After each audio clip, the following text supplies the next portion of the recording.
こんにちは、エクスプロンです。エクスプレッションでモーション制作を最適化するコーチです。前回は Wiggle の基本を解説しました。ただ、そのままでは全ての方向にランダムな動きが適用されます。今回は軸ごとに Wiggle を制御する方法を解説します。エクスプレッションで編集の可能性を拡張しましょう。Let's optimize your After Effects workflow.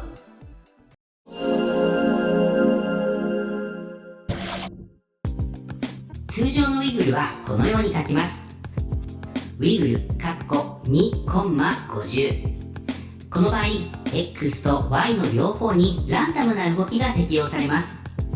しかし、実際の制作では横だけ揺らしたい、縦だけ揺らしたいというケースが多くあります。まずは、1プロパティを分離して揺れを加えたいパラメータにだけエクスプレッションを書く方法があります。位置を右クリックし、次元に分割を選択します。これで X と Y を個別に制御できるようになります。横だけ動かす。まずは横方向だけ動かしてみましょう。X 位置にエクスプレッションを追加し、次のように入力します。Wiggle 10,100 閉じ。Y には何も設定しません。これで横方向だけに揺れが適用されます。次に縦方向だけ動かします。Y 位置に Wiggle を設定します。Wiggle 10,100 閉じ。X の Wiggle は削除します。これで縦方向のみの動きになります。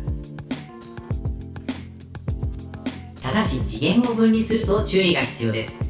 位置を一括で扱えなくなり、キーフレームを個別に設定する必要があります。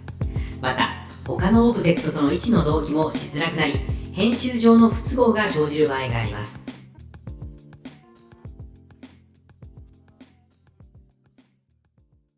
例えば、CC パーティクルズ2のパーティクルの位置は XY の配列ですので、分離された X と Y にエクスプレッションで紐付けることは困難になります。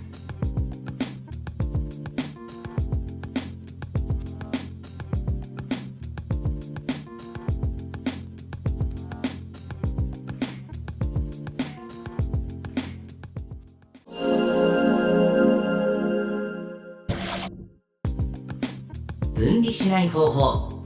そこで次元を分離せずに記述する方法をお勧めします。まずは現在の位置の値を記入します。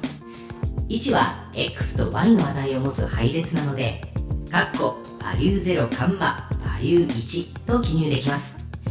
value は元のプロパティの値を参照するためのメソッドです。配列は左から0番目として数えられるため、value0 が X、value1 が Y を表します。Wiggle を変数に入れる。上部の W という変数に Wiggle の値を代入します。変数とはデータを一時に入れておくための名前のついたフォルダーのようなものです。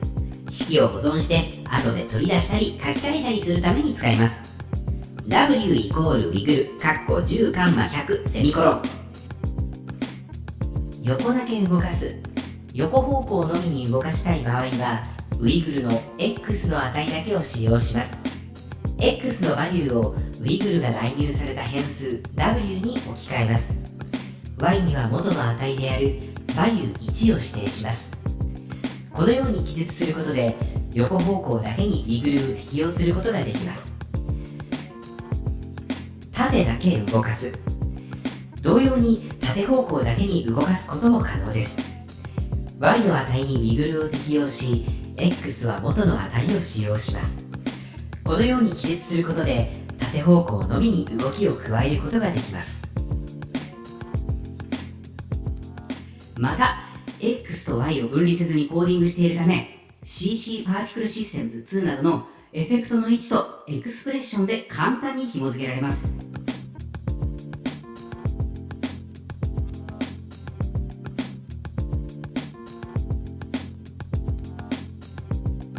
同じ動きにする。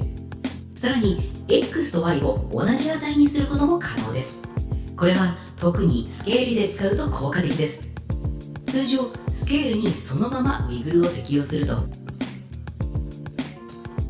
X と Y がそれぞれ別々に揺れるため形が崩れたような不自然な動きになります。W イコールウィグル10、100、W0、W0 X と Y に同じ値を使用することで縦横の比率を保ったまま自然に揺らすことができます。今回は X の値を Y にも適用しました。このように用途に応じて値を制御することでより意図したモーションを作ることができます。